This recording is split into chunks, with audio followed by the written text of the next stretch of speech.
उडुपी कर्नाटक कृष्ण क्षेत्र है। उधर एक रामकृष्ण आश्रम है हमारा, नदी के किनारे। महाराज जी हमारे आध्यात्मिक मार्गदर्शन देते हैं। सब ब्रह्मचारी है, बाकी काफ़ी सारे हमारे वानप्रस्थ भी है इसमें, और थोड़े बहुत हमारे भक्त, बहुत सब साधक है व्रजमंडल का। बहुत आपका वचन सब बहुत। सबसे यही प्रार्थना है हमारी, साधना का मूल स्वरूप है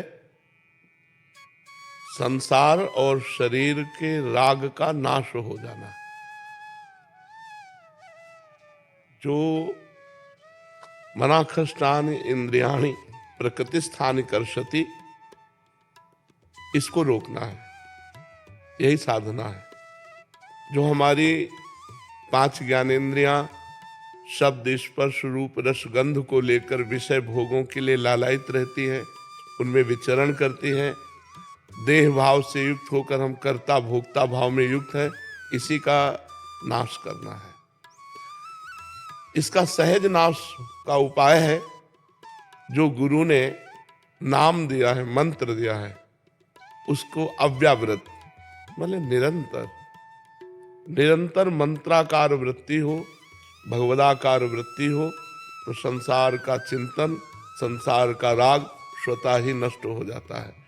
जैसे एक एक कवल खाने पर तुष्टि पुष्टि क्षुधा निवृत्ति होती है, ऐसे ही एक एक मंत्र, एक एक नाम जब ध्यान पूर्वक जपा जाता है तो संसार से वैराग्य, अपने स्वरूप का बोध और गुरुदेव के चरणों में प्रीति, इष्ट देव के चरणों में प्रीति, ये तीनों एक साथ प्राप्त होते हैं।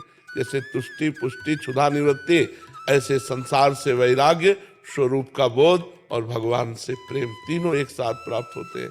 हमें पवित्र आचरण करते हुए गुरु आज्ञा में अपने जीवन को समर्पित कर देना है, और जो गुरु जी ने नाम मंत्र दिया है उसे सतत, जितना तन्मया है स्थिति, जितने मिनट धारण करोगे उतने जीवन धन्य है।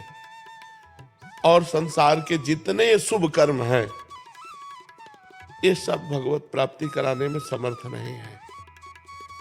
ये यहां से लेकर के बहुत तक ब्रह्मलोक तक ले जा सकते हैं, लेकिन आ ब्रह्म पर्यंतम सर्वम मायामयम जगत, आबम ब्रह्मा से लेकर के यहाँ तक सब मायामय है।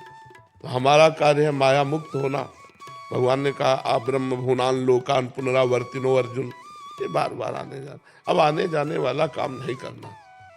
अगर हम फिर आए तो कर्म बंधन मुक्त होकर आए और अपने भगवान का यश विस्तार करें, जगत मंगल करें, तो आए, नहीं कर्म बंधन में जड़ जीव की तरह अब हमें बंध के नहीं आना। इसलिए निरंतर नाम जप, निरंतर ईश्वर का चिंतन, तन्मयाहा। भगवान रामकृष्ण परमहंस जी हर समय माँ से बात करना, माँ में ही पूरी तन्मयता। वही कृष्ण है, वही काली है, इतना अंतर नहीं है। जो काली है वही कृष्ण है, जो कृष्ण है वही काली है। एक परम तत्व है, तत्व दो चार नहीं होते, अनंत रूप उसके होते हैं, अनंत लीला विभाग उसके होते हैं, अनंत उपासनाएं होती, लेकिन तत्व एक ही होता है। तो हर समय हम तत्व चिंतन वाले बने, भगवत चिंतन परायण बने, संसार के राग का त्याग करके इसी जन्म में भगवत साक्षात्कार करें, तो हमारा जीवन धन्य हो जाएगा। Thanks for watching video.